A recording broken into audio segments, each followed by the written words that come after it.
Ce show dédié pour la Refoua Shlema de Nathalie Esther Chaya Bat Georgette et de Corinne Yael Bat Georgette. Que Dieu leur envoie une Refoua Shlema, une guérison complète et rapide. Amen. Amen. Dans une classe à Bnei Brak, ils font beaucoup ça dans le monde orthodoxe.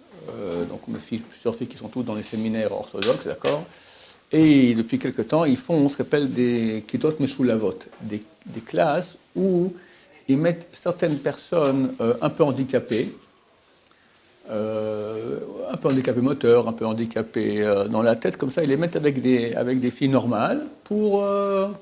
je crois qu'il n'y a aucun pays dans le monde comme Israël où on fait pour les gens qui sont handicapés moteurs ou handicapés mentaux, d'accord, pour essayer de les insérer dans la société normale. Il y a énormément de travail qui est fait dans ce domaine. Avec une classe comme ça, ils ont mis une jeune fille qui était un peu plus simple que les autres. C'était une classe de filles super solides comme ça, et puis elles ont commencé, au début ils sont très gentils avec elle, puis peu à peu ils commencent à lui tomber dessus. Et avec beaucoup de cruauté, c'est vrai que les enfants ils sont cruels, hein, c'est absolument terrible. Bon, des filles de 15-16 ans comme ça. Et la prof elle voit ça, et les réprimande, elle leur explique, leur fait du moussard et machin, et ça continue. Ça continue. À la fin, la fille était tellement touchée qu'elle n'a plus voulu venir à l'école. Elle vient plus chez elle à la maison. Et c'est pire. C'est pire. À la maison, c'est tous les... Sachez, entre parenthèses, d'accord, il y a eu dans le séminaire de ma fille, il y a une classe de filles, jusqu'à 25-26 ans, aucune fille s'est mariée. En Israël, c'est très rare. Dans le monde orthodoxe, à 19-20, elles sont toutes mariées. La miskena qui a 21 ans et pas mariée, sont déjà vieilles filles, d'accord. 25-26 ans, aucune n'était mariée. Ils n'ont pas compris, ils ont vérifié qu'il y avait une prof contre laquelle ils ont été vraiment très très méchants. Et bon, tu fais souffrir quelqu'un, hein.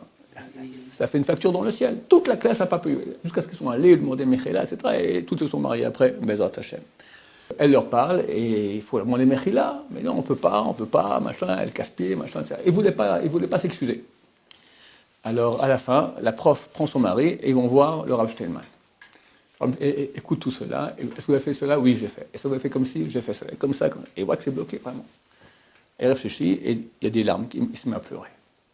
Il a raison, quoi. C'est tellement terrible, cette fille qui souffre comme ça pour rien.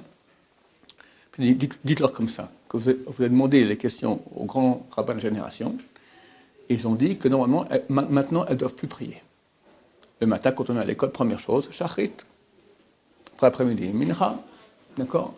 Elles ne prient plus. Vous leur dites que Hachem a la haine de personnes qui prient alors qu'ils font comme ça du mal à leur prochain. Leur prière ne peut pas monter. C'est fini, qu'elles ne prient pas. Donc vous commencez le shiur directement. La prof, elle est super étonnée, quoi. Pas faire la prière par shachrit, c'est super étonnant. Vous leur dites comme ça, les grandes générations ont dit de faire. Bon, le lendemain matin, elle vient à l'école. Mes chères jeunes filles, voilà. Comme ça, j'ai reçu l'ordre des grandes générations. Pas de prière. On commence directement le cours. Elle commence le cours. Les filles sont complètement abasourdies. Comprenez que c'est des filles qui sont petites, elles prient tous les matins. Pas prier, c'est comme pas manger de petit déjeuner, d'accord? On jeûne aujourd'hui. Comprenez, pour qui, quoi? Hachem a la haine de ceux qui font du mal à leur prochain et après prient. Vos prières, elle est haïe par Hachem. Donc ça n'a rien de prier. On commence le jour directement. Mais pourquoi? Elle leur explique comme ça. À ce moment, elles ont vraiment compris. Et elles ont écrit une lettre avec vraiment des regrets terribles. Toutes les filles ont signé. Après, la prof a accepté que les filles prient. Elles ont prié. Ça a déchiré tous les décrets qu'il y avait dans le ciel. Et bien sûr, ils l'ont reçu. La fille est revenue, la fille handicapée, avec beaucoup de gentillesse, etc. Baruch Hashem, la finesse du Rav qui a su comment toucher le cœur des filles. Et moi, je vous en parle maintenant parce que c'est très courant. C'est très courant. Plus on est jeune, plus on peut facilement, comme ça, on fait une brimade à quelqu'un. Et des fois, on ne se rend pas compte. Une fois, quelqu'un m'a écrit. Il m'a dit, je me rends compte qu'entre 14 et 16 ans, avec quelqu'un dans ma cage, j'étais très dur avec lui. Est-ce que je dois le retrouver pour demander Mechila? Je lui ai dit oui. Après, il m'a réécrit, je l'ai retrouvé, il ne veut pas m'excuser. Il dit que toute sa vie, il souffre jusqu'à maintenant de cette période-là. On ne se rend pas compte. On est comme ça, on se croit quelqu'un parce qu'on a un peu d'ego comme ça. C'est terrible. Donc faire attention, et si on a touché son prochain à demander Mechila, beaucoup de gens qui n'arrivent pas à se marier ou qui ont des problèmes, des fois c'est bloqué à cause de cela, donc faire une introspection, surtout avec les parents. C'est marqué aussi, le Rav Goldstein, il a dit ça. Quand on a fait du mal aux parents, des fois, les parents veulent que tu te maries. Mais dans le ciel, ils disent non. Pourquoi? Parce que tu t'es fait du mal aux parents. Donc faire tchoua là-dessus, B'ezrat Hashem, ainsi tout le monde vivra bien plus heureux. Baruch Adonai, l'olam, amen va amen.